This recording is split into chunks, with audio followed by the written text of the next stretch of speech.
eta ongi etorriak bertze egun batez honat magazinera gaur urtarrilaren 24. eguna dugu, asteartea, eta hemen magazinean, betiko moduan, bi elkarrizketa izanen ditugu.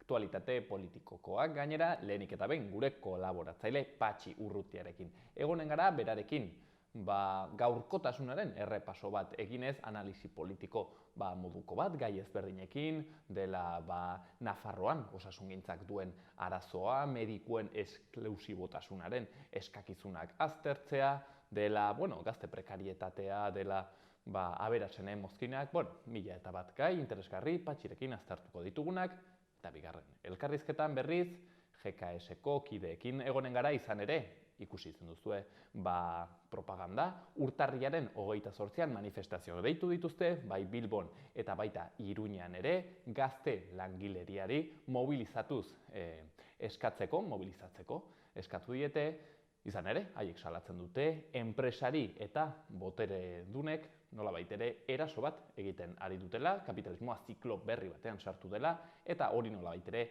geratu behar dela. Haiekin sakonduko dugu guzti honetan. Hori guztia baino lehen, betiko dukiekin hasiko gara.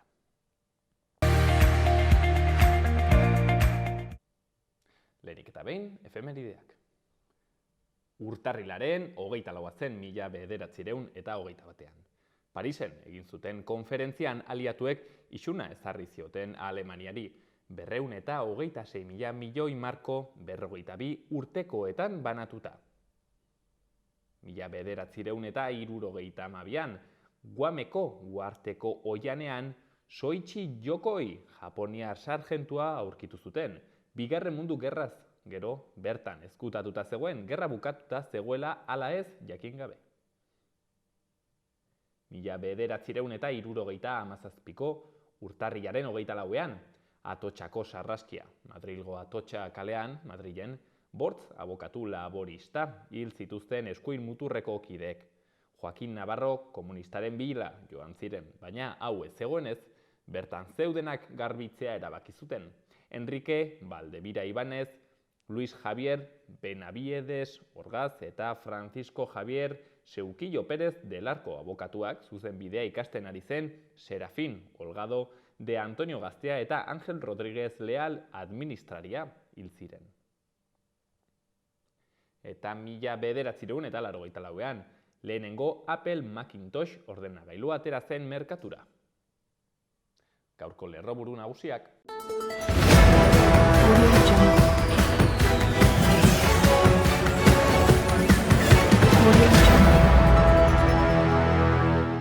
Koldo Martínez izanen da geroa bai koalizioaren Iruñeko alkategaia maiatzeko udal hauteskundetan. Volkswagenek landaben itxiko du datorren ostiralean urtarrilaren 27an piezaz hornitzeko arazoak direla eta. Navarra Sumak eta PSOEk aurrera segitzen dute Burlatako euskeraren ordenantza murrizteko, baina Burlatako hainbat eragile euskaltzalek alegazioa jarri dituzte halakorik ez gertatzeko.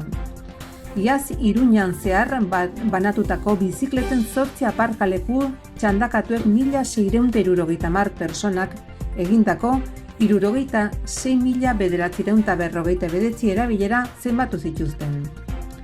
Iruña Batasunaren pribilegioaren 600 urteen ospakizuna prestatzen ari da, arteak, ondarea eta kultura ardaz izango dituzten ekimen historikoarekin. Baserri giroa lehen eta orain kantaldi berso saioa eginen dute urtarrilaren 29an Baigorrin.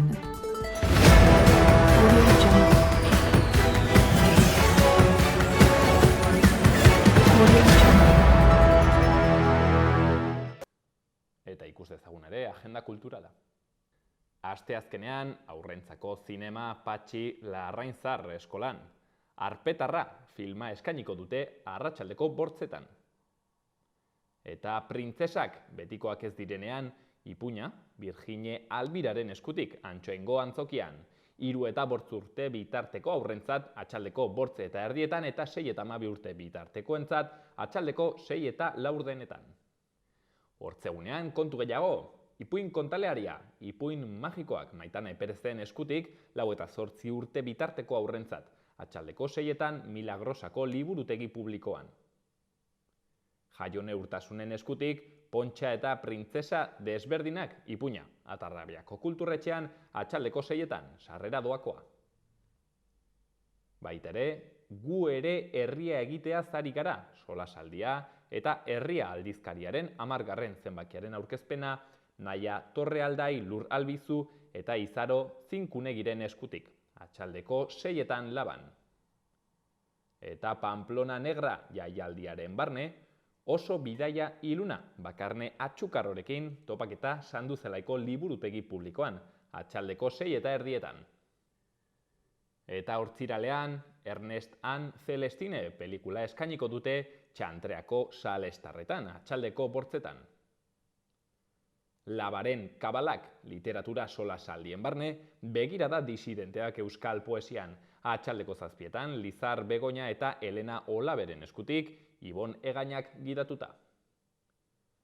Baitere Goxuan Salsa musika taldeak salsa erritmo latindarrak eta euskarazko letrak nahasten ditu. Atxaldeko 7:00 kontzertua eskainiko dute Zentral Antzokian. Eta larunbatean, Txangoa Arabako Errioxara Zaldiko Maldiko elkarteak antolatuta. 9:30 abiaturik, Hotel Tres Reyesen paretik, Guardia Herrira bisita gidatua eta Barbakana Aztarnetegira ere bisita eginen dute. Eta Jus Larrotxako Zibiboxean goizeko 11:00 laborategi artistikoan emozioa eta artea landuko dituzte ontakoan. Baitere Burlatako kulturretxean ospatuko da Nafarroako 9. trikitixa jaialdia, atxaldeko 8:30 hasita. Eta igandeak Mantapean Laba sarearen zinema zikloaren barnean, Josu Martinez zinemagileak Salvador Gaztain Kormutxa bere film kutxunaz hitz eginen du. Ikus ditzagun baitere gaurko egunkarien azalak. Diario de Notiziasen langabezia eta prekarietatea dira Nafarroko gazteen kezka nagusiak. 2022ko gazteen inkesta aurkeztu da. 16% osasun mentaleko kontsulta batera joan da. Emakumeen 28% indarkeria matxista pairatu zuen. 26% unibertsitate prestakuntza du. Mendillorrin jarritako termometroak markatzen duen temperatura argazkian. Eta izenburuan, 0 azpitik eta elur mehatxuarekin. Nafarroak negu honetako egunikotzena bizi du. Berri gehiagotan, 12 urteko neskato baten ustezko bortxatzailearentzako kartzela zigorra Iruñean. Bere bikotekidea eta honen 8 urteko alaba hil ditu Valladoliden bertze gizon batek, eta ustezko hiltzaileak aurrekariak zituen indarkeria matxistagatik gainera. Eta azkenik, kexak Fiteron, Zintruen Igon eta Koreian Iruñeko autobus zerbitzuagatik. Diario de Navarran berriz, lerroburuan, bertze berri bat. Nafarroako enpresek FPA dutenekin 3.300 lanpostu bete behar dituzte urtean. Automobilgintza, nekazaritzako logistika eta berriztagarriak espezialista eskasekin daude. Argazkian berriz, emakume bat Iruñean dabil, non -8 sentsazio termikoa izan den. Izenburuan, Siberiar Espresoa. Javier Pegenaute klimatologoak Nafarroa 0 azpiko sentsazio termikoarekin uzten duen fenomenoa azaldu du. Lerroburu gehiagotan, Feijóok zerrenda bozkatuenak gobernatzea proposatu du eta PSOEk ezezkoa eman dio, Navarra Sumak bakarrik babestu du PSN medikuen esklusibotasunarekin amaitzaren kontuan, gero bai EH Bilduk eta Ahalduguk sektore pribatuei mesede ekingo diotela esan duten bitartean, eta azkenik Sergio Herrera osasunako atezainak errandu bere bizitzako partida politenetakoa jokatuko duela. Gara egunkarian, autoen kartelak eragindako euskaldunen aldeko lehen akatsak. Autoak saltzeko prezioak adosteagatik ematen hasi diren epai gehienak kaltetuen aldekoak dira, eta 480.000 izan daitezke Hego Euskal Herrian. Argazkian berriz, Estibaliz Urresola ageri da, eta izenburuan bere hitzak, Berlinen parte hartzeak bertigo eta ilusio handia eragiten digu. Lerroburu gehiagotan, Donostialdeko esian protesteak jarraituko dute aurrera pausoak eman diren arren. Baitere, Parisek erretiroa hartzeko adina 74 urtera atzeratu dela berretsi du, eta Labek aberastasuna zuzen banatzeko neurriak eskatu dizkio Txibiteri. Azkenik, Argentinak, Amaia eta Azkenik, Argentinak Amaia Agirre eta Iker Bilboren heriotza ziurtatu ditu. Berri egunkarian, argazkian kamioiak arkuen azpitik pasatzen etxe garaten, eta izenburuan, bidesari berriak indarrean. Gipuzkoako aldundiak N1 eta A15 errepideetan arkuak jarri ditu ibilgailu astunentzat. Neurriaren aurka daude garraiolariak. Bizkaia bihar hasiko da bidea ordainarazten N240an eta BI 628an. Bertze argazki batean, Ukraina, tankeak bidaltzeko aukera ereki du Berlinek. Berri gehiagotan, protestan jarraituko dute Donostialdeko SIko langileek, baliogabetu egin dute Jaurlaritzak atzerriko eskolei gutxieneko euskara orduak eskatzeko agindua eta Argentinako gobernuak hiltzat jo ditu Amaia Agirre eta Iker Bilbao mendizaleak. Akitzeko Euskal Herria irratia berri nagusian, 12 konpartsa Espaloitik, 2023ko kultur agendaren aurkezpenerako prestatutako kalejira Espaloitik egitera behartu du Iruñeko udalak auzoak plataforma. Baita ere, Burlatako euskararen ordenantza murrizteko neurriak salatu ditu euskararen defentsarako sareak, eta azken berri batean, batasunaren privilegioa hauteskunde agendatik kanpo uzteko eskatu dute EH Bilduk, PSNek eta Geroa Baik.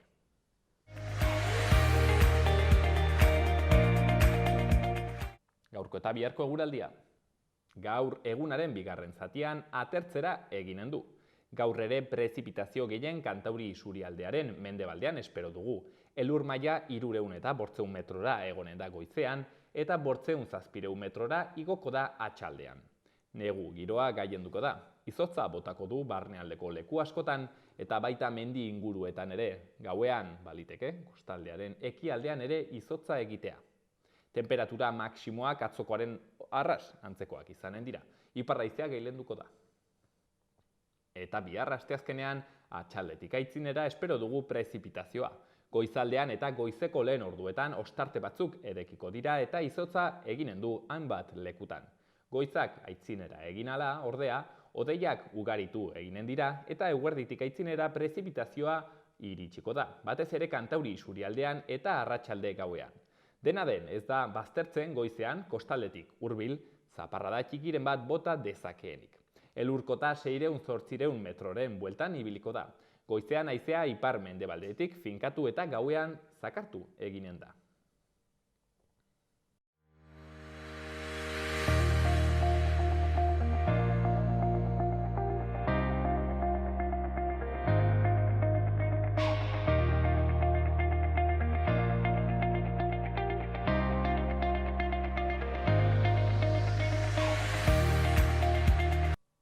Badakigu, esperoan zinetela, 2 aste pastu direlako jadanik eta Patxi Urrutia gure kolaboratzailearekin egoteko ordua. Etorri delako berriz ere gaurkotasunari errepaso bat egiteko, analisi politiko bat eginen dugu Patxiekin, gai ezberdin handitz jorratuz eta ukituz, eta horretako, bentsen gaur atxaldean ere berarekin gaude. Atxaldeon, Patxi. Baita zuri ere. Patxi, gaurkoan ere gai pile bat, berri honak ez ditugu gaurkoan hainbertze, ez dakit gaur gehiago analisien zentratuko gara, eta horietako lehendabizikoa prekarietatearen eta kontu hauek krisiarena, gaur Diario de Notiziasen Patxi, lerroburu nagusien, gazte nafarren ardura, preokupazio nagusie, prekarietatea talangabezia dela. Krisi egoeran gaude, Patxi? Bueno, beti ari dire erraten krisi egoera batean gaudela, eta gainera krisia handiago bat badatorrela, ez? Badago krisia handi bat badago, baina hori behartuko ongi aztertu zer nahi duen horrek. Zeren eta aberastasun pila badago gure tartean, arazoa dago, beti hemen eran izan dugun bezala, arazoa ez da aberastasuna baden, baizik nola banatzen den, edo nola partekatzen den hori, ez? Zeren eta, gusten ditugu, animeleko etekinak atratzen ari direla, atzo telebistan bazegoen adibidez programa denon, zenbat diru ukitzen duten, ez da milionar batzuk, banko zuzendari batzuk, kristuin dirutza badabil hor handikunet, eta gertatzen dena da, aberastasun hori gutxi batzuk gordetzen dutela. Krisi hau hasi zenetik, azkeneko boladunten krisian gauden unte hau hasi zenetik, pues konturatzen ari gara, gero eta aize gehiago, aberats gehiago badagoela. Zer ari da pasten? Pues ari da pasten gertatzen dena begira, zuk balima dituzu hemen adibidez, Banko Bilbao Bizkaia, Banesto, Iberdrola, 3.000 milioitik goiti pastuen direnak, Jon Imaz, 3.200.000 milioi euroko etekinak izan dituztenak. Horiek ikusten dituzunean erraten duzu, baina nola ez dago, hemen animeleko aberastasuna dago, eta nola izan daiteke inbertze jende pobrea. Bizkaro, bere hauek hartzen dute, beraiei hipotesi optimista batean egokituko zitzaizkionak, baina askoz gehiago biltzen dituzte beraientzako, eta orden ez dago denen artean banatzeko. Bertze planteamendu bat egiten bagenu gure gizartean, erabat aldatuko zen dena, eta askoz ere zorion sogo, eta gehien bat, solidarioago izango ginateke, eta ez naski norbaiti diruak enduz ez, denendako izaintzelakoz bizi duin bat izateko, orai. Baten nahi bali medu, denen abildu, gero sortzen dire liskarrak, gaizkiegonak, hilketak, gainerako injustizia da lehen da bizikoa. Gainerako gauz goie denak gertatzen dire, hoi delak da, ez dagoelakotz banaketarik, nik uste du, jendeak hasi beharko dugule, hoi planteatzen lehenengo gai importante bezala guretzat. Baina, Patxi Josu, Jon Imazek erraten zuen, bera aski arduratu ezagola pobrezia energetikoaren aferarekin, badirela, personak ezin dutela ordaindu beren fakturak, ezin dutela etxea behar bezalako temperaturan jarri, eta nolabaitere errua botatzen zion Europar Batasunari erranez ez duela bermatu gas hornitura. CGT, hoi bai dela urpeia, berak bere enpresan 3.200.000 milioi tekinak atra ditu lehenbiziko 3 laurdenetan, eta orai erraten ditu horrelako gauzak, arazoa hundienetariko bat da, eta berak kudeatzen duen enpresa. Hoiek dire zerengatik, hoiek hartzen dute berena eta beraien ez dena, eta pilatu egiten dute. Zer ari zaigu guri pasten gasakin edo berotzeko tresna guztiekin? Kristoin gorakadak badaudela. Eta gainera ez dute kompetentziarik, eta gainera behen artean konpontzen dituzte nola banatu negozioak, eta dirutza ari dira irabazten zertarako, beraiek ere ez dakite zertarako zerengatik, gaurko egunean dirutza horrekin bizi diren jendeak ez dute bere denbora guztian hori gastatuko. Ez dute hori gastatzeko asmorik ere, baina nolapait ere da txulokeri bat, eta kapitalismo hori da txulakeri bat, beraien helburuak ere betetzen ez duena. Zerengatik, norbaitek hartzen bazuen dirua gastatzeko, baina ezin dute gastatu irabazten dutena, eta hor pilatu, baina zertarako pilatu. Ezke, astakeri bat dugu hemen, hain bizi zoragarri bat izaten halko genuke. Gauzak bertze modu betera egingo bagenitu, eta horiek egitea ez da bat zaila. Bakarri, aldaketa txiki bat hemen buruan egin behar gure gizarte hontako jende alzu guziei, eta bertze modu betera biziko ginateke, eta zoriontasuna gure eguneroko gaia eta eguneko plazera izango zen. Irakurri nuen bertzean, Patxi, munduko 10 pertsona aberatsenek baduten aberastasuna dela 3.700 milioi pertsona pobreenen berdin. Hau da, 10 pertsonek baduten munduko populazioan 40% bezala. 10 pertsonak, hemen sartuko ginen horiek badute, ez dakit nola erran, mundu erdiko populazioak bezala. Patxi, hau gehiagotan galdetu datzut, baina orain ere galdetu nahi datzut beten zait interesgarria galdera hori. Egin daiteko norbait aberatsa modu justu batean? Horrek ez du zentzurik horrelako gauzik ez da mundu justu batean egiten hori da mundu astopito batean bizitzea bezala. Ez du zentzurik eta zu nola irabaziko duzu. Gaurko egunean ez da produzioin alabera aberastasuna. Aberastasuna da espekulazioaren ondorioa. Lehen erraten dut zeizen bat, zure izurrakin egiten duzunaren, zenuenaren jabe bazinean, orduen bai izango zen hor aberastasuna kalkulatzeko modu bat, ez? Baina gaurko egunean gauzak ez dute balio, gauzak horien gainean dagoen espekulazioa bakarrik balio du. Eta espekulazio horrekin nora goaz, goaz inorat ere ez, eta gero jende horiek ezin dute gero, Josu Jomaren hartuko nuen kartila eta zego nintzen begiratzen.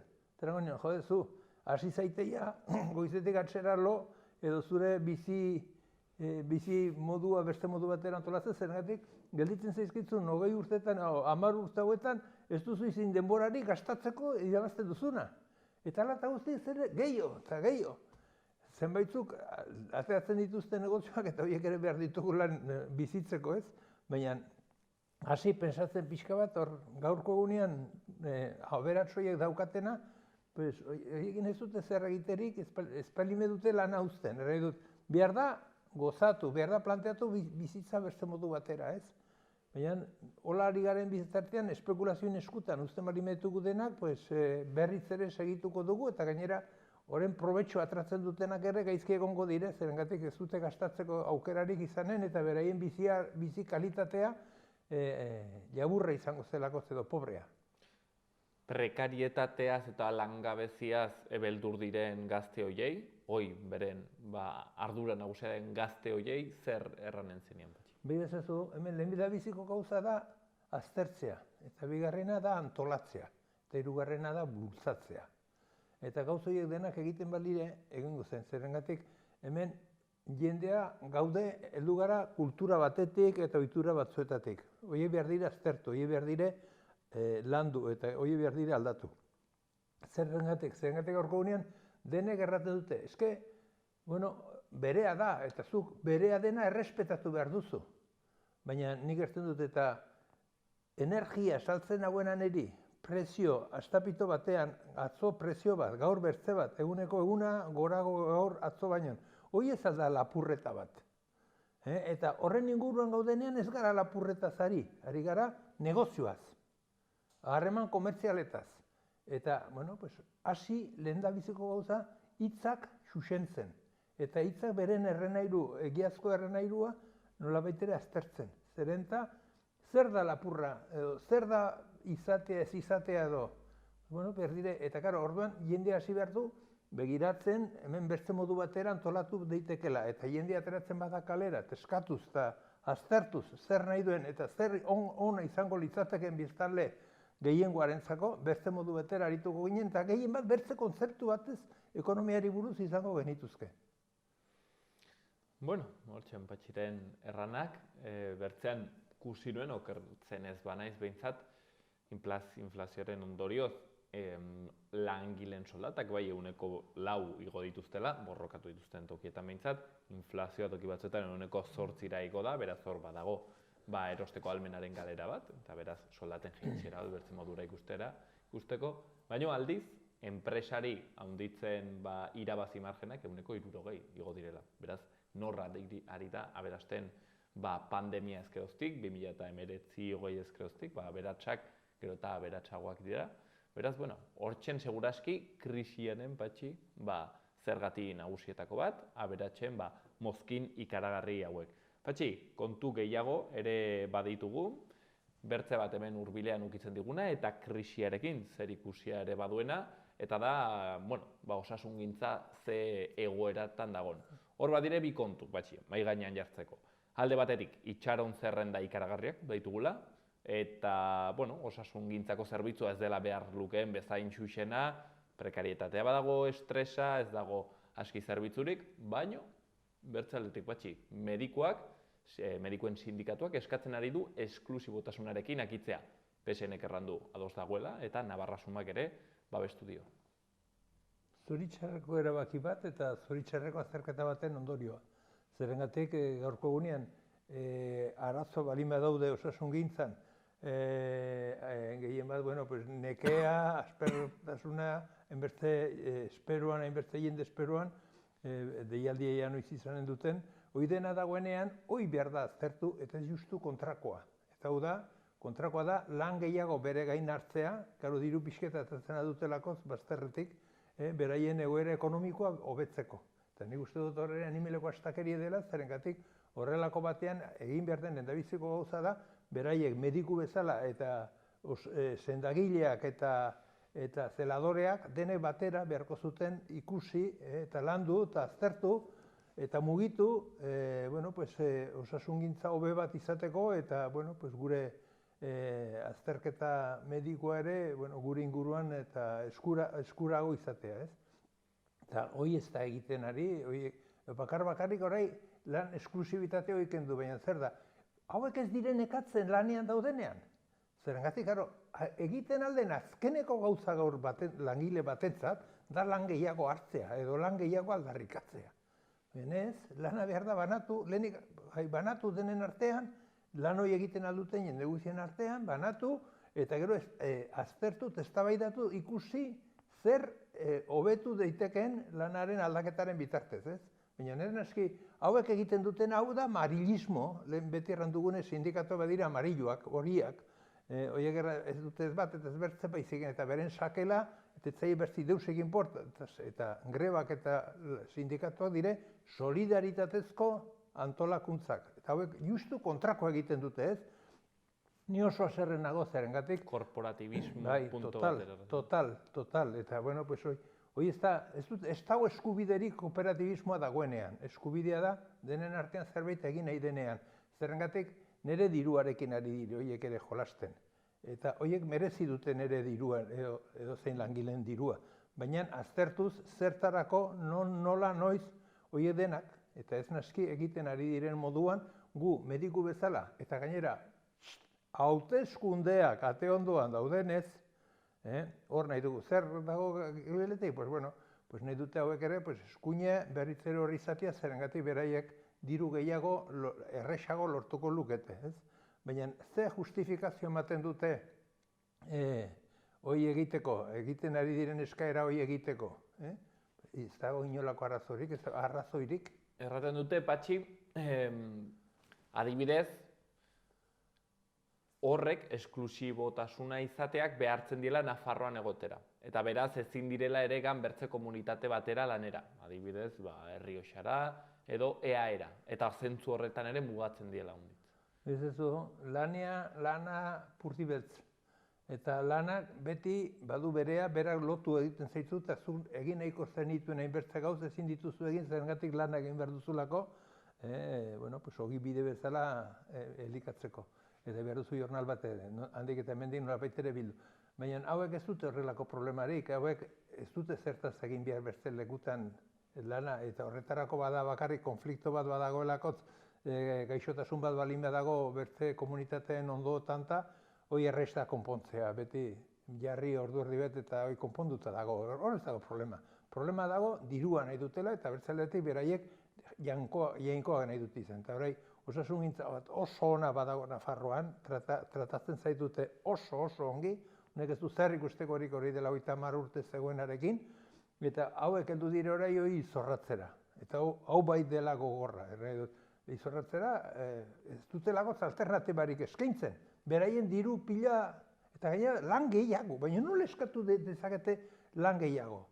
Ez alde irenekatzen, eske, nik beti, nire lehenguzu bat apesa eta beti erten diot, bizazo mundunten, badaude bi lan, batre nekatzen ez dutena jende, eta nola baitere arretarik batere eskatzen ez dutena. Eta begitu zeintzu diren? Aurkezlea. Aito zainduarena eta erregearena. Ez batek eta ez bertzeak ez du dimititzen hilarte. Zaziz eraikuntzako langile bati erranez, hilarte egin behar duela lan, maindetu mailuk egin buruz behiti ez. Eta horra, hori da pasten dena ere. Baina ze pasten ez dutela lanik egiten edo zer lan gehiago nahi dutela. Unek ez du zentzurik. Berez, karo, pentsatzen dut kontrakoa dela, hain zuzen ere.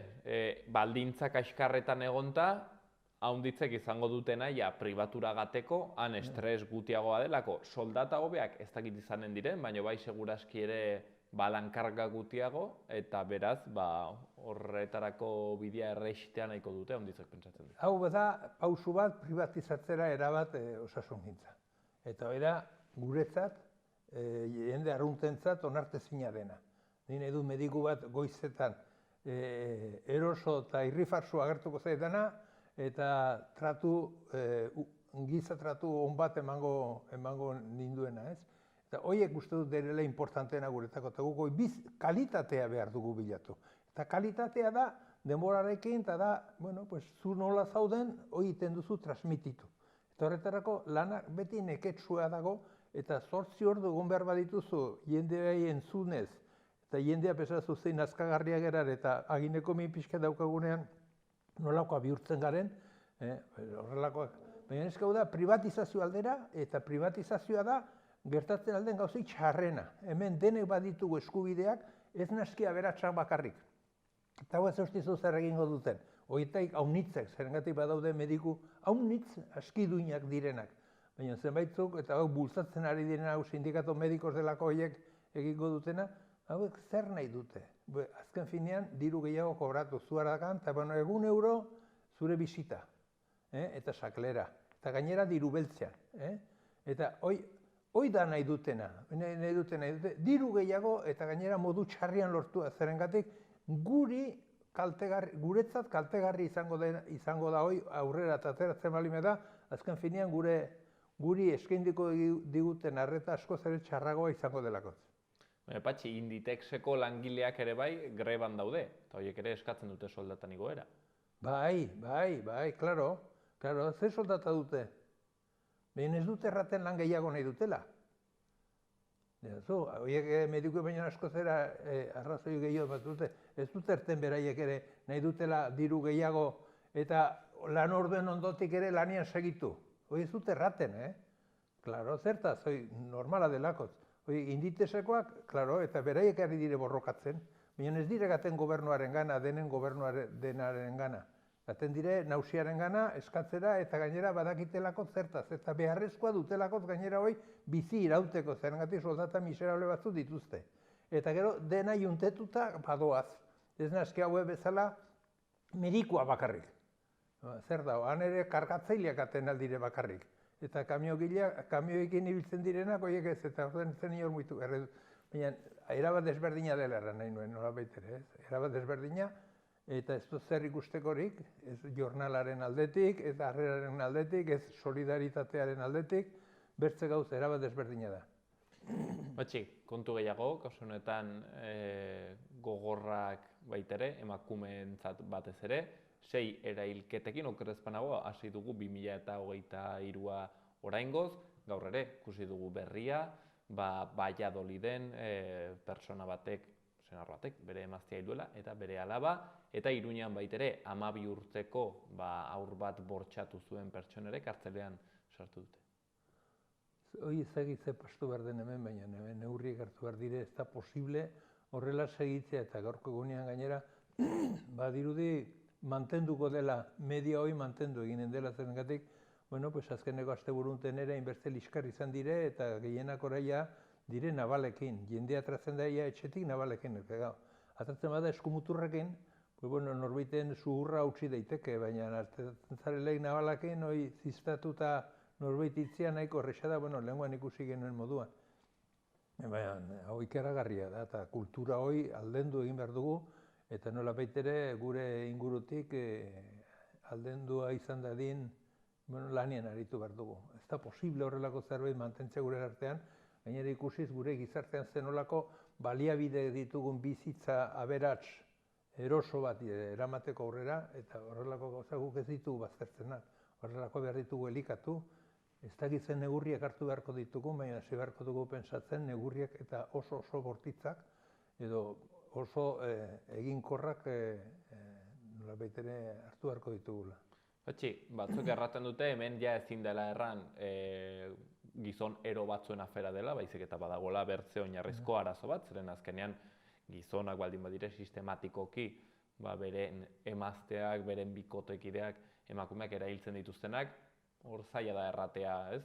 Gizon pare bat eroak daudela, baizik eta, zer gertatzen da? Kultura bat badago horren inguruan, eta nik uste dut kultura hori nolabait ere oraindik ere mantendu egiten dugula neurri handi batean, eta hemen denek arduradun gara, zerengatik horlakoetan ez genuke ez da detaile txikienare pastera utzi behar hori dena moztu egin beharko genituzke, gizartean bertze filosofia bat sartu arte, ez? Hoi behar da lehenbizitik landu, horren inguruan zerbait egin behar dugu, zerbait emeka gauza honitz egiten ari dira, gehien bat emakumeak egiten ari dira, baina uste dut oraindik ere kulturoi gure gizartean zabaltzeko lan asko badugula egiteko. Eta guri ere, segurazki, hurbiletik tokatzen zaikun afera bat da, zeren beti, ez? Jartzen dugu unen arazoaren erantzukizuna kanpoan dagoen norbaitengan, ez? Adibidez San Ferminetan, bai, etortzen dire giriak eta gero badire bortxaketak. Baina gero, egia da, datuek erraten dute, bortxaketa, ukimen eraso hoien 4/8 gutxi goiti behiti inguruko personek egiten dugula, eta hondizetan etxe barnean, bera, hau da, horrek erran nahi du, gu azkenen ari garela izaten honen erantzule. Kultura bat badago sartua, eta mendetan izan da horrela, eta, mendetan landu beharko dugu aldatzeko, baina horrek ez gaitu baimentzen orai bazterrian usteko baizik, eta oraitik beretik ja, detaile guztiak landu beharko genituzke, eta, bertzen eskubide guztiak, emakumeen eskubide guztiak errespetatuz. Eta horrek ez du bertzerik, eta izango zen, egunentzat eguna, beharko zena buru belarri horri bili, emakumeen horiek ateatzen, eta gaur kalera, bihar kalera, eta ez egin nora baino, hemen buru belarri, eta ezin dugu utzi deuspasten, erantzunik gabe. Eraso guztiak erantzun bat behar dute, bai hizkuntzan, eta nola ez gero eguneroko bizitzan, eguneroko praktikan. Patxi, edabidetan agertzen ez den bertze kontu bat, baina zuk beti saiatzen duzuna segitzen edo horri arreta jartzen, Saharako egoera, Frente Polisarioak ari du gogortzen bere ekinbidea, bere frontea, nolabait ere, zer gertatzen ari da hemen? Hau da, ikaragarria, ez dakit zer gertatzen ari den, zerengatik zer da Sahara? Probintzia Espainiarra, Marrokoko zati bat, noiz hartu da erabakia, zeren ondotik, eta gaurko egunean nondik badatorkio bere izaera, dena falsukeria da. Hoi normalean oraindik Espainiar probintzi bat da. Ez dago lakoz beste aldaketarik izan bere azkeneko hainbertze urtetan, Espainiako egoera zen, eta kitxo baina, Marroko armada sartu zen hor, Espainia baimena eman zion, eta zer ari da pasten? Pues ari da pasten hor, beti pasten den erren edut. Aberatsak ez dira aberatsak, lan asko egiten dutelako, plusbalia handiz atratzen dietelako gauzei, baizik eta espekulazioari buruz. Eta hemen badire bigai espekulatzeko edo aberasteko espekulazioaren bitartez direnak. Bada fosfatoak, fosbukra, hor animeleko fosfatoak mehatze importante batzu badaude, diru asko ematen dutenak, eta hori Amerikar eta Frantses konpainiak dakite, eta beraien diru hori mantentzeko gusten dute modurik hoberena Marrokosekin dituzten akordioa betetzea. Eta bertzaldetik ere arrantzan, oso arrantz eremu aberatsa da Saharako itsasalde hori, eta hor ere dirutza badago. Eta horiek babesteko, hor bai dela lapurreta, gainera argi eta garbi erran behartzeko lapurreta bat zen. Gateko idena izango zen Frente Polisariorena. Frente Polisarioa gainera probintzi bat zen, Espainiak hartu zuen, hori beharko zuen Espainiak itzuli, baina honez, Afrika dena deskolonizatu dago, baina deskolonizatu ez dago leku bakarra da hau, Sahara. Eta hor, Espainiarrak asko errateko dute. Eta gure administrazio horretan gaudenez ere beharko genuke, baina beharko genuke muitu, geren buru bat. Baina lotsagarria, zerengatik beti berdin, aberatsak ez dira aberatsak. Lan asko, plusbalia asko, beraien eskuekin egindakoare kentzen diotelakoz, dire aberatsak. Bertze batzuk inder gutisago dutena gonduan dituztela eta horiek kendu egiten diztelakoz dituzten pixerrak. Azken finean, inditesa, alipatu duzu hor, nondik atratzen du dirua? Hainbertze kamisetai pixkanaka dena egiten duz, gero egiten dute horrelako diru pila hoi. Eta hoi da hemen, niretzat hau da ikaragarria, eta gainera, ze pasten da? Felipe Gonzálezi animeleko eremua oparitu dio Marrokoko erregeak Krispin txaleta egiteko. Eta gero, bertze aldetik, ikusten baduzu, lehenkoan zintora kazetari ospetsu bat, badu liburu bat egina hori ustelkeriari buruz. Badira, marnaka eta marnaka politikari, bai eskuinekoak, bai soekoak, daudela zenbait enpresetako administrazio konseiluan. Egun 1.000-200.000 euro urtean ukituz, bilera batera gatearen truke. Zer da gero, politikari guztia beren inguruan dituztela, horrelakoetan enpresa handiak nahi dituzten erabakiak babesteko. Eta egiten dutena da, askatasuna hil egiten dute, zeren eta hori ematen dutela, nolabait ere, beste gauz batzuterako aukeratu editugun jendeak, horiek justo kontrakoa egiten dute. egin beharrian zerbitzatu gizarteari zerbitzu eskaini, egiten dutena da gizarteari aberastasuna ebatzi. Eta horrela gaude mundu guztian, eta bueno, pues, gauza berdina ari da gertatzen ere Tanzanian orai, adibidez Masaien lurra eremu horietan izilaria den herri bate orai izien ibiltzeko ahalmena kendu egiten diete, azken finean nahi dutelako enpresa multinazional horiek nahi dutelako erabili, bueno, pues, bertze gauzetarako. Baina beraien ez den zerbait, beraie baduaz bertara, eta beraie tontua baitire, beraie behar diete kendu, eta hauek gero emango diete lana. Utzi bakean, bakotxei berea egin dezala, bakotxa bere etxea goberna dezala, eta utzi Afrikar herriak beraien erabakiak hartzen, eta gehien bat beti dugu gauza berdina. Ez dugu utzi nahi jendeari bere etorkizuna, bere erabakien ondorioz eraikitzea. Eta hori da gauzik importantena, jendeari errespetua eman behar zaio, eta jendea behar du erabaki zer nahi duen. Berdin politikan, berdin sozialki, guk ere nahi dugu Euskal Herrian, guk erabaki zer nolako antolakuntza nahi dugu. Hoi nahi digute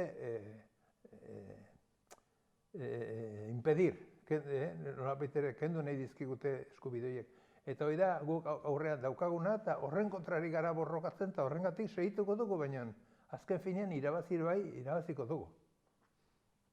Hitz ederroiekin utziko dugu hemengoan, gaurkoan Patxi Urrutiak egiten zigun errepaso hori, hainbertze gai, ez dakit urtetik urtera gai politiko gehiago ditugun edo ez, baina hemen astero izaten dugu gauza hainbertze, Patxi zoritxarrez normalki, solasteko eta aztertzeko, baina gustatzen zaigu ez, Patxi?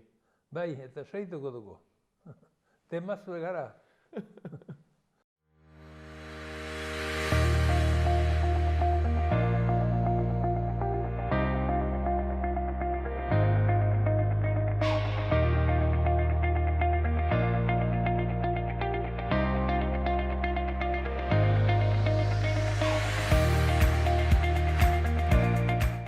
Eta pasa gaitezen orain Iruña herriko udaletako albisteak ikustera. Berriozarreko udalean deialdia, zaintzaile laguntzaile soziosanitarioa behar da. 3 lanpostu betetzeko Berriozarko adineko udal zentroan geratzen diren landa eremuko eguneko zentroko eta familia autonomia eta errespetua sustatzeko programetarako Berrikilan SL enpresa publikoak kudeatzen du. Eta Iruñeak bere produktu gastronomiko onenen aukeraketa bat aurkeztu du Madrid Fusion nazioarteko biltzarrean. 21. edizioan proposatutako jardueren artean, bertzeak bertze, tapa tailerra, ardoaren gela eta berrikuntza gisa, bidaia agentzientzako eta kazetarientzako esperientzia tailerrak daude. Horretaz gain, iaz, hirian zehar banatutako bizikleten 8 aparkaleku, txandakatuek 1.670 pertsonak egindako 67.000 erabilera zenbatu dituzte Iruñan. Erabilera gehien izan zituzten hilabeteak urria eta iraila izan ziren. Gehiena goizeko 7:00 8:00 iristen dira eta arratsaldeko 2:00 8:00 ateratzen dira. Azkeneko berri batean, Eunate Aiestaran Aierra Iruñeko udal aurre eskolak erakunde autonomoko zuzendari tekniko berria du. Urte hasieratik, erakunde autonomoko zuzendari kudeatzaile kargua hartu zuen Ana Sesma Morteruel ordezkatu du karguan.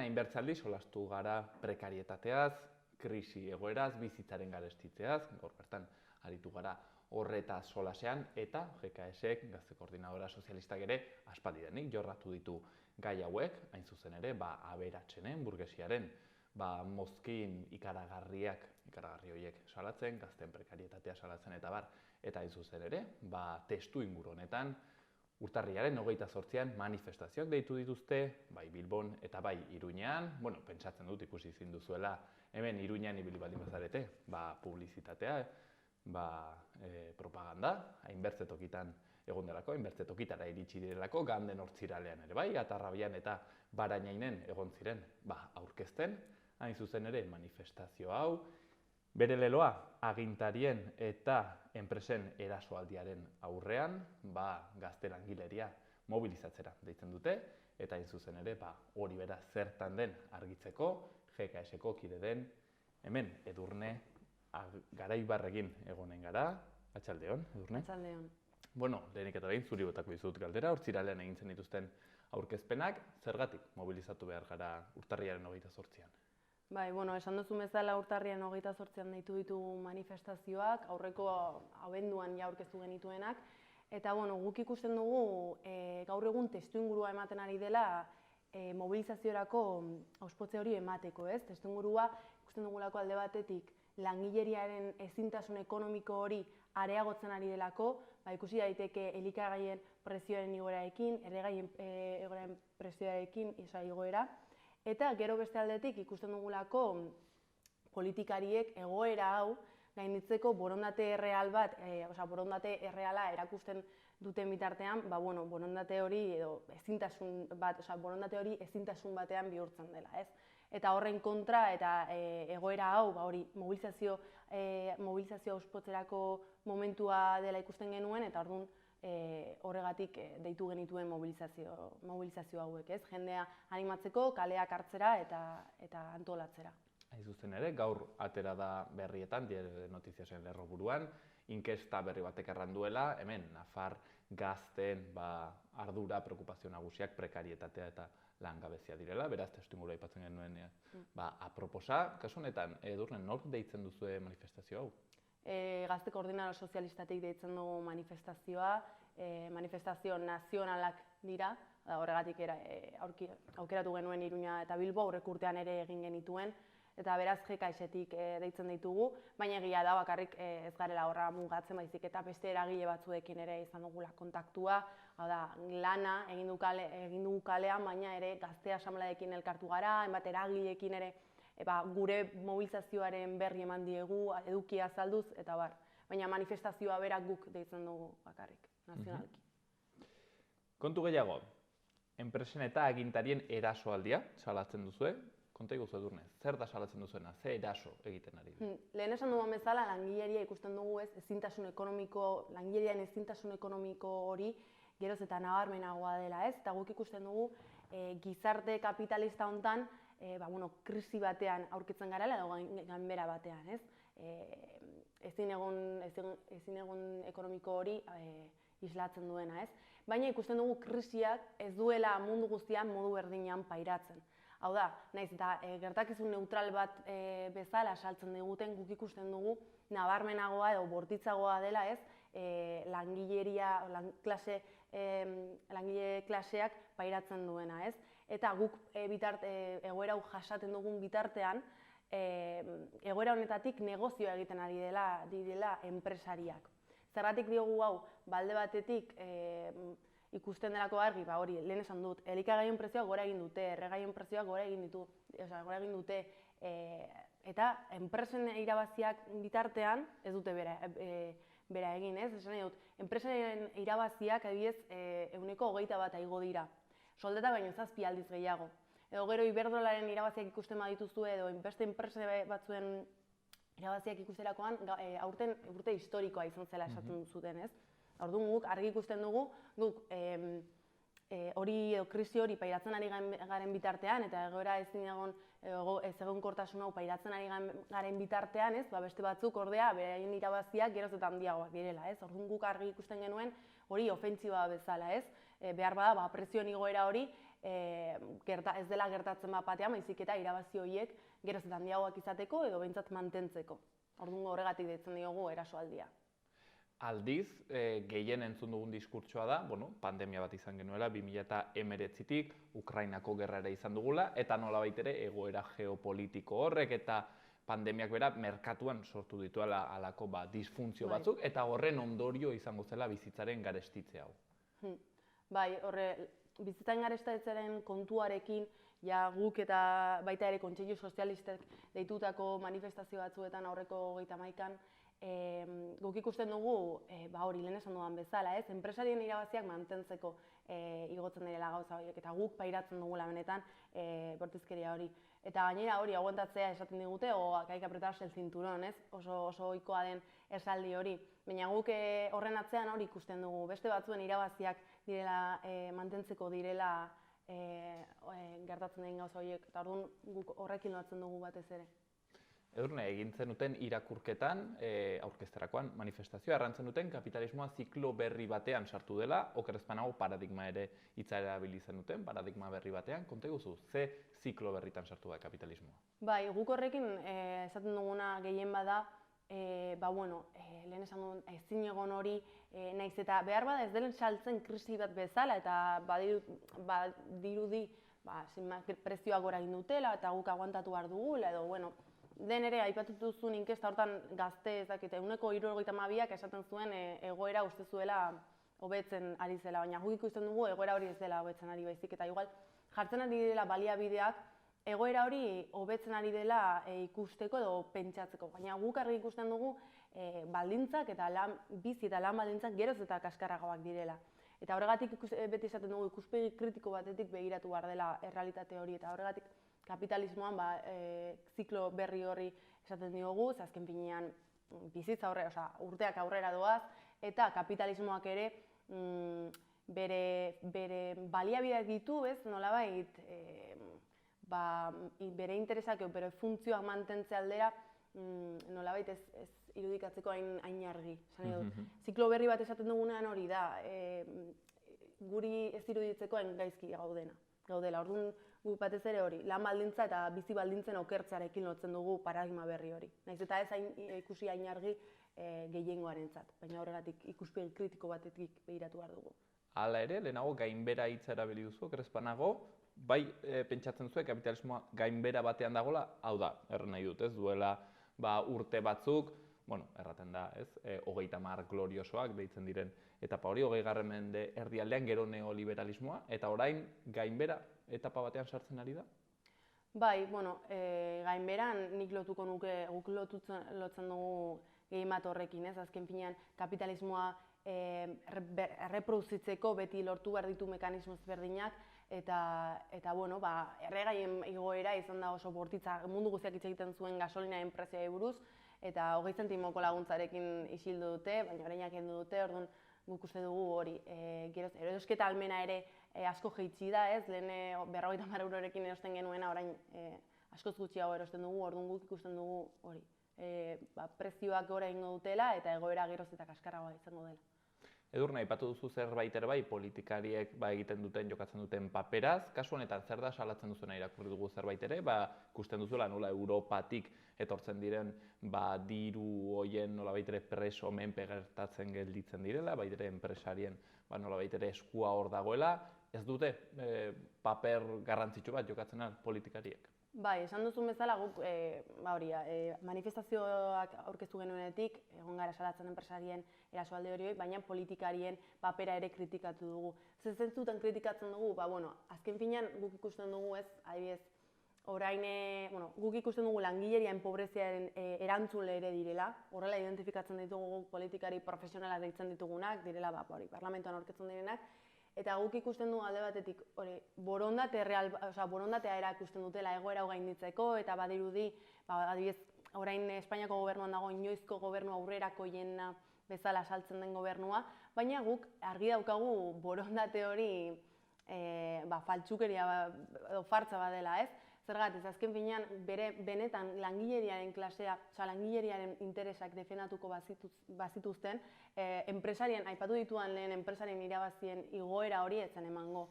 Hau da, adibidez, alokairuaren prezioari 2% muga jarri zioten, baina azken urteetan 50% igo da. Orduan zentzu dauka, ez? Benetan gure interesak defendatuko bazituzten, ez zuten hori egingo. Eta gero beste alde batetik lehen esan duzuna. Identifikatzen dugu hori ere, azken finean politikariak kapital internazionalen menpe direla eta Europar Batasunaren menpe direla. Edo hortaz dependitzen dutela, zergatik azken finean estatutik haiek jasotzen duten diruarekin ordaintzen dituzte haien soldatak, liberatuen soldatak, azpiegiturak, egoitzak, orduan guk ez dugu uste benetan haien interesatan dagoenik langileriaren interesak defendatzea. Gainera, egoera hau gainditzeko ere proposatzen dute paktu sozial bat enpresarien eta langileriaren artean, baina guk argi daukagu bi subjektu hauen interesak ezin dela uztartu, ez? Eta logikak esaten dugu enpresarien interesak beti irabaziko dutela.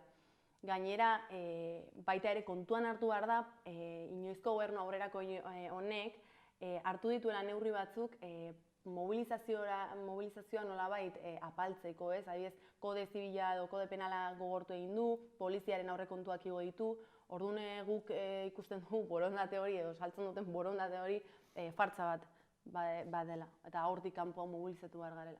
Ez da posible parlamentutik, instituzioetatik demagun krisi hau gainditzeko, langileriaren alde egiteko, ez dakit, neurriak, eraginak egitea, hortik? Guk ez dugu, bide hori lehen esan duguna, ez dugu uste parlamentuan aurkitzen diren politikariek gure interesak defendatuko dituztenik enpresarien menpe direlako azken finean. Eta guk hori esan ditudan datuekin argi ikusten dugu, gainera egia da guk ez dugula ikusten parlamentuan egoera hau, benetan egoera hau ikusten badugu kapitalismoan dagoela oinarri edo erroa ez, gainditzeko aukera daukagunik, ez? Hau da, guk ez dugu ikusten ere manifestazio batek hau gaindituko duenik. Guk ikusten dugu sozialismoaren eraikuntzarekin lortuko dela benetako gaindipen hori, baina hori egin bitartean mobilizazio hortik kanpo mobilizatzeko garrantzia azpimarratzen dugu. Hala ere, norbait segurazki harrituko da, zeren pentsatuko du, batez ere akaso ezkerreko nolabait ere nitxo horietan ibiltzen ez den jendeak erraten du, aizu bazuek erraten duzune, Bilduk erraten duenetik ere ez dago hain urrun, hauek salatzen dute ez, kapitalaren nolabait ere dinamika, enpresarien mozkinak eta bar. Eta orduan norbaitek errango du, bueno, hemen izango da kaso, ez dakit ez, botere margenak oso murritzak direla parlamentuan, eta hortaz ezin dutela, ez, gehiago egin, baino hori dela eta ez nolabait ere traizionatzen ari direlako langileria. Zer errango zenuke? Nik esango nuke EH Bildu momentu hontan gobernuaren sozio bezala identifikatu daitekeela ez, eta guk ikusten dugu EH Bilduren interesak, ez direla langileriaren interesak, argi dagoelako, nahiz eta gobernu hortan orain parlamentuan aurkitu gauzak ez direla hobetzen ari, eta gainera ez dutela gure irakurketarekin bat egiten. Azken finean guk mobilizatzeko egiten dugu, baina gure irakurketa da kapitalismoan ez dugula inoiz langileriaren interesak defendatuko duen programa bat sortuko, edo ez gara biziko bizitza benetan bizigarri batean. Hau da, klaserik gabeko gizarte bat eraiki behar da benetan egoera hau gainditzeko. Eta orduan hori da EH Bildutik bereizten gaituen gauzetako bat. Edurne, instituzioetako, parlamentuko gaiarekin akitzeko, politikari guztiak, alderdi politiko guztiak berdinak dira?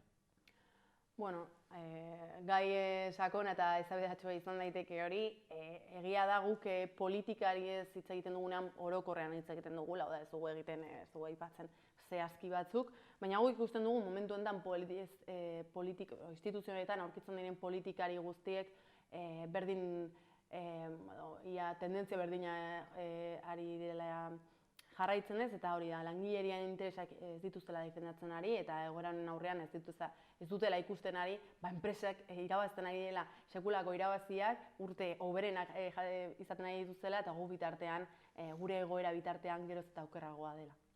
Urtarrilaren 28ko manifara bueltatuz, deitzen duzue, kasu honetan, gazte langileria mobilizatzera. Edurne, zein da gazte langileria, eta aldi berean, zein ez da gazte langileria? Bai, guk gaztea terminoa edo kontzeptua ulertzen dugu edo gazte problematika hitz egiten dugunean ez gara adintalka baten gatazkari buruz ari. Baizik eta guk ikusten dugu gazte langilea sistema kapitalistaren subjektu zapaldu bezala identifikatzen dugu, ez? Hau da, subjektu debaluatu bat izan daitekena, eta horrek funtzioa daukala sistema kapitalistan. Edo, hobeto esan da, funtzionala zaiola kapitalismoarentzat. Funtzio garrantzitsu bat daukala.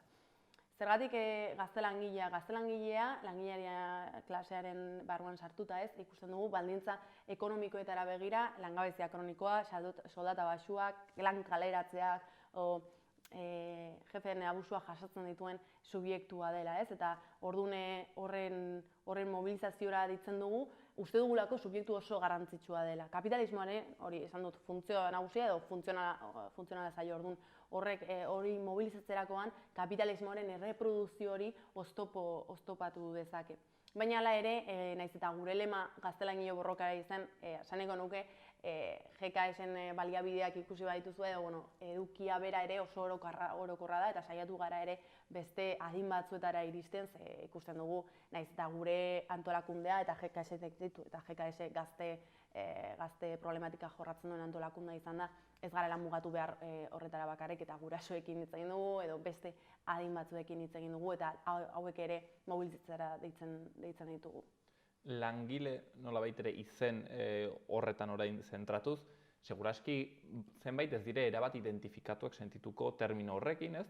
Demagun irakasleak edo adibidez nerea bezalako, ez? Postuak aurkezle bezala, zerbitzuen alorrean ibiltzen dena, gu ere langileak gara?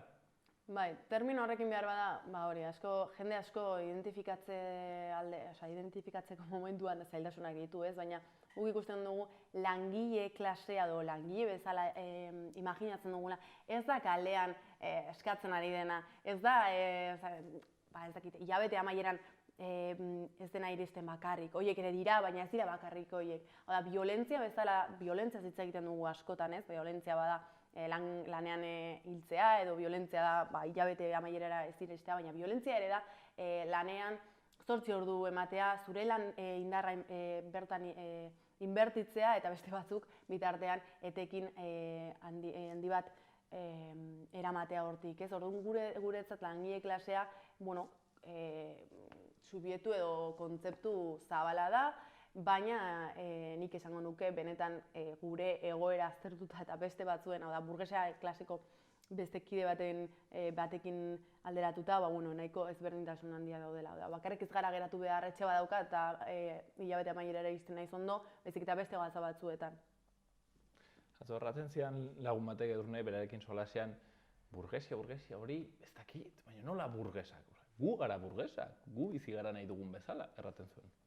Gu bizi gara nahi dugun bezala, nik esango nuke askotan ere esan digutela, ez?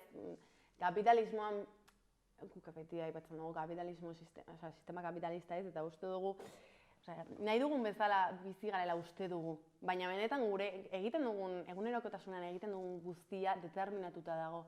Hau da, gu lanean lan bat behar dugu erreproduzitzeko, lan batera joan behar gara lanera dirua lortzeko, orduan, egiten dugun guztia daukagun aisialdia bera ez dago, guk aukeratzen dugu bai libreki kakotzen artean, baina ez dago, dena determinatuta dauka, dena funtzioa dauka, kaina bat hartzera gozoa zenean, denbora hori behar duzu urrengo egunean lanera joateko, eta urrengo egunean berriz ekoizpen prozesu hortan, naiz eta irakasle izan, zure lan indarra saltzen duzu, ez? Eta orduan, aisialdi denbora hori ere kapitalismoari ondo etortzen zaio zu berriz indarrak hartzeko eta urrengo egunean berriz lanera joateko. Orduan, nik uste dut gai hori analisi sakon bat eta sakonago bat behar duela, baina gutxi gora bera hori izango zen, hau da, askotan uste dugu nahi duguna egiten dugula, baina benetan dena determinatuta dago eta dena dauka funtzio bat edo funtzionala zaio kapitalismoarentzat. Urtarrilaren 28 manifestazio horretan, ez dakit aldarrikapen zehatz batzuk egingo dituzuen? Aldarrikapen, manifestazioa bera hori, lehen esan duzun enpresarien eta agintarien erasoaldiaren aurrean gaztelangile borroka dira, baina guk batez ere lortu nahi genuen gure aldarrikapen nagusia izan zen jendea politikari eta enpresarien fartzatik kanpo antolatzea, hau da, independentzia politiko hori garatzea, independenteki antolatzea, mobilizatzea, eta hori da gure aldarrikapen nagusia, ez? Eta gero ofentsiba horren geldiaraztea, baina oraingoz nik uste manifestazio honetan parte hartzearekin eta kaleak hartzearekin eta erakustearekin horrekin ez gaudela ados eta naiz eta politikari esaltzen diguten haiek gurekin daudela, eta haien kontra kaleratzea ja pausu garrantzitsua dela. Orduan aldarrikapenei dagokionez manifestazioarekin horiek izango lirateke. Kolektiboan antolatzea beraz, hortzen eta pausu bat urtarriaren 28an, seguru naiz gaina aski potenteak izanen direla. Eta gero, zer Edurne, urrengo pausua, badakit deskantxo pixkat ere beharko duzuela, 28aren ondotik, gero zerbaiten pentsatzen ari zarete, edo gero eginen duzu ja analisiak urrengo pausu taktikoen dako.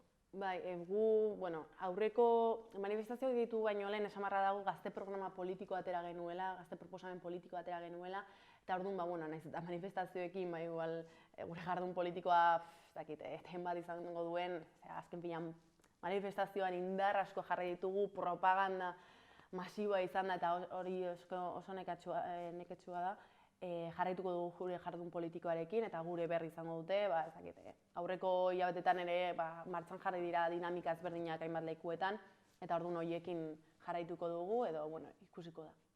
Informazio gehiago nahi izatekotan, non bilatzen aldugu? Gure sare sozialetan, bai Twitterren, bai Instagramen badaude, eta bertan manifestazioarekin lotutako edukiaren bideo asko daude, eta gero ere GKS Gazte Koordinadora Sozialistaren webgunean ere aurki daiteke. Hainbat, bai irakurketa, bai bideo guzti horiek, bai gure norgaren definitzea, hainbat gauza daude hor. Ez dizut oraindik galdetu, promozio momentua, zehazki ze ordutan ateratzen den, nondik, nola da Iruñeko manifa? Urtarriaren 28an, larunbat hontan, arratsaldeko 6etan, Sarasate pasalekutik aterako da. Hortzen, deialdia, 28an, larunbat honetan, manifestazioa, Sarasate pasealekutik, informazio gehiago nahi zenez gero, erraten genuen moduan, sare sozialetan, webgunean bilatzen alko da, edukia gainera hor badago aski eta soberan informatzeko, eta bertzetik, antolatzera deialdia, ezta, Edurne? Bai, mila esker. Mila esker zui.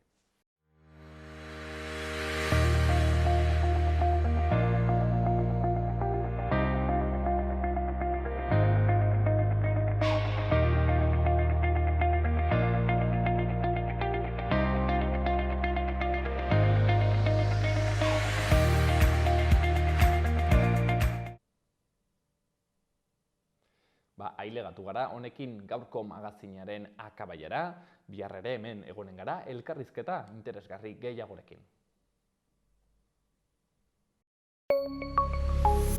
Gobierno de Navarra. Nafarroako gobernua.